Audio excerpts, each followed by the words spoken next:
প্রশ্ন, বিতরের নামাজ অন্যান্য নামাজ থেকে আলাদা কেন? তার জবাব হলো, বিতরের নামাজ হচ্ছে একটি পৃথক ও স্বতন্ত্র নামাজ। এ সম্পর্কে রাসূলুল্লাহ সাল্লাল্লাহু আলাইহি সাল্লাম বলেছেন, ইন্নাল্লাহা যাদাকুম সালাতান ওয়া হিয়া উইত্রুন, নিশ্চয় আল্লাহ তাআলা তোমাদের উপরে বিতরের নামাজকে বৃদ্ধি করে দিয়েছেন।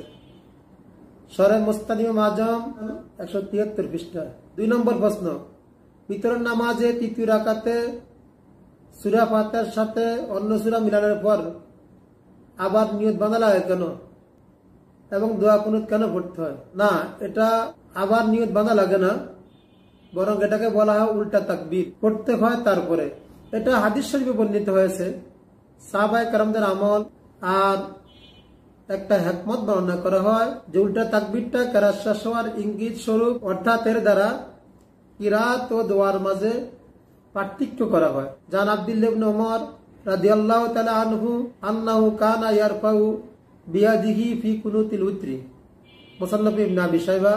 আর বুখারী শরীফের জুজু রাফিল আযানের মধ্যে উল্লেখ হয়েছে, আন ওমর রাদিয়াল্লাহু তাআলা আনহু ইয়ারফাউ বিয়াদাইহি ফিল কুনুতি। 3 নম্বর প্রশ্ন, বিতরের নামাজ রমজানের জামাতে পড়া হয় কেন?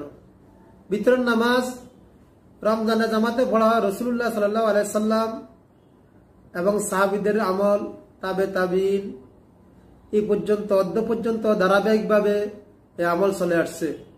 74 নম্বর প্রশ্ন, বিতরের নামাজ কি ওয়াজিব, নফল না সুন্নাত? বিতরের নামাজ হলো ওয়াজিব। ফতোয়া দ্বিতীয় খণ্ড 572 পৃষ্ঠা। দোয়া কুনুত পড়া কি? দোয়া কুনুত পড়া ওয়াজিব। ফতোয়া শামী দ্বিতীয় খণ্ড 576 পৃষ্ঠা। রাসূলুল্লাহ সাল্লাল্লাহু আলাইহি সাল্লাম বলেন, মান নামা আন উতরিহি আও নাসিয়াহু ফালিউসাল্লিহি ইযা আসবাহা আও যাকারা। সূরা মুস্তানিম আজম 174 পৃষ্ঠায় আবু দাউদ শরীফ থেকে হাদিস নকল করেছেন। হাদিসের দ্বারা প্রমাণ করেছেন যে বিতরের নামাজ পড়া ওয়াজিব, আর কাজাটা ওয়াজিবই হয়, সুন্নতের জন্য না। তাছাড়া আল্লাহ তাআলা আমাদের জন্য এই নামাজকে বৃদ্ধি করে দিয়েছেন, হাদিস শরীফে বর্ণিত। আর এটা আল্লাহর দিকে নিসবত হয়েছে, আল্লাহর দিকে নিসবত হওয়া ওয়াজিব হয়। সুন্নত হলো রাসূলুল্লাহ সাল্লাল্লাহু আলাইহি সাল্লামের দিকে নিসবত হতো। 5 নম্বর প্রশ্ন, বিতরের নামাজ কখন চালু হয়?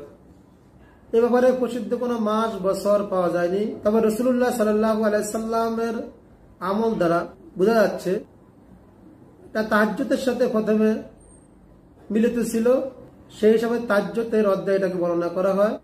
তখন থেকে ওয়াজিব হিসাবে এই আমল উম্মতের মাঝে ধারাবাহিকভাবে চলে